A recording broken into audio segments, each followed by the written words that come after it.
তো হ্যালো বন্ধুরা, good morning. তো দেখো 6:30 বাজে, আমরা উত্তরাম জেটিতে, মানে জেটি না, ওই ব্রিজের কাছে চলে এসেছি। তো এখন যাচ্ছি ডিগলিপুর। তাও বোন আর বোনের বরকে, মানে ভাইকে সারপ্রাইজ দেবো।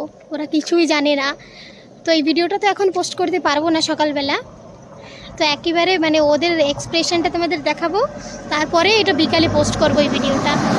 তো তোমরা দেখতে থাকো আগে কি কি হয়। দেখো বাস দাঁড়িয়ে রয়েছে, রয় বাসে করে যাব আমরা। আজকে ভোরের বাস নেই, নয়তো ভোরের বাসেই যেতাম, সকাল সকাল গেলেই তো ভালো হয়, কিন্তু কিছু করার নেই, আমাদের এখানে এইসবই সমস্যা।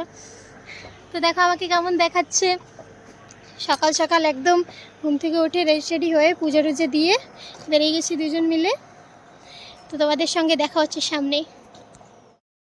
এই দেখো বরমশাই, শোনো, আমাদের প্ল্যান ছিল 5 তারিখে যাওয়ার, তো হঠাৎ প্ল্যান হলো। তো আমার বরটা একটু, আরে দাঁড়াও দেখিয়েছি সে সময়, তো আমার বরটা একটু শেভিং করারও টাইম পায়নি। দেখো ওই যে ওইখানে গিয়ে আজকে করবে, মানে আমাদের না একদম হঠাৎ প্ল্যানিং, তার জন্য বোনদের ভাবলাম কি একটু সারপ্রাইজ দিই। আর ওরা অনেক দিন ধরে এক্সাইটেড রয়েছে, আর আমরাও সেরকম যে যাব। আমাদের প্ল্যান ছিল 5 তারিখে যাওয়ার, কারণ কি বড় ডিউটি ছিল বরের, তো কালকে ওর খতম হলো। তো আজকে ভাবছি যাই, ওদের সারপ্রাইজ দেবো। কালকেও রাত্রেবেলা ওদের সাথে কথা হয়েছে, মিথ্যা কথা বলছি আমরা। আর ওরা তো টেনশনে, আরও বলছি কি আরও আমাদের 5 দিন লেট হবে। ওরা তো একদম টেনশনে, ওদের মুখ একদম দেখা যাচ্ছিল না। তো আজকে গিয়ে রিয়াকশানটা দেখবো আর তোমাদেরও দেখাবো, সাথে থেকো তোমরা।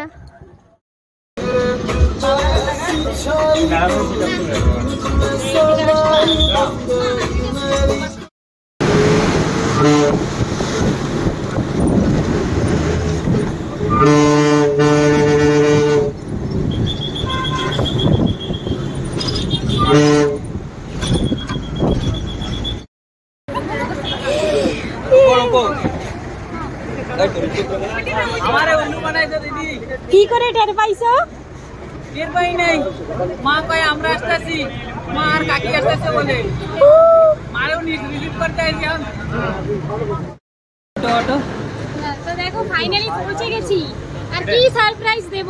আমার মা মাঝখান দিয়ে ঝামেলা করে রেখে দিয়েছে, আর মাকে ফোন করে যা দেবো। চলো, বোন এখনো জানে না, ওর এক্সপ্রেশন দেখো।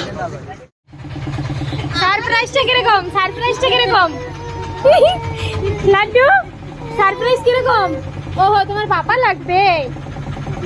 বলতো যে আমার পাপার দিকে ফোকাস করো। পাপারে।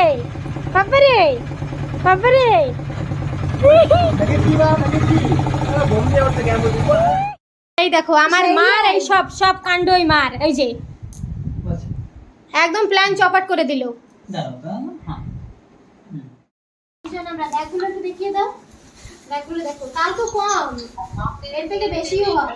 এই দেখো নিমুদ্রা থেকে মা আবার অনেক কিছু দিয়ে দিয়েছে, কি কি দিয়েছে আমরাও জানি না, তো দেখে নি কি কি আছে। আবার এটা আবার অর্ধেক লাউ, ওই লাউগুলো ভালো। হ্যাঁ এই দেখো কচু। এটা কি কচু? মান কচু হয় বের করে। তারপরে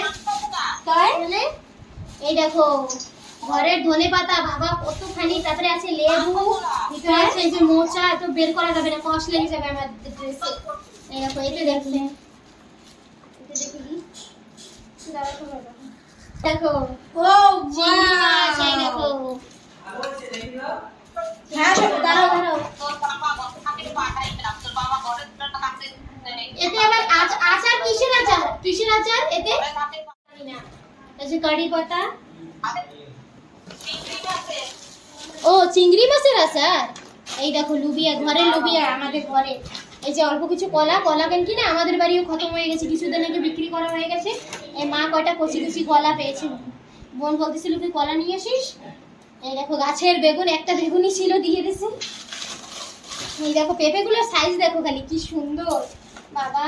এই দেখো, আর দেখো ও এই দেখো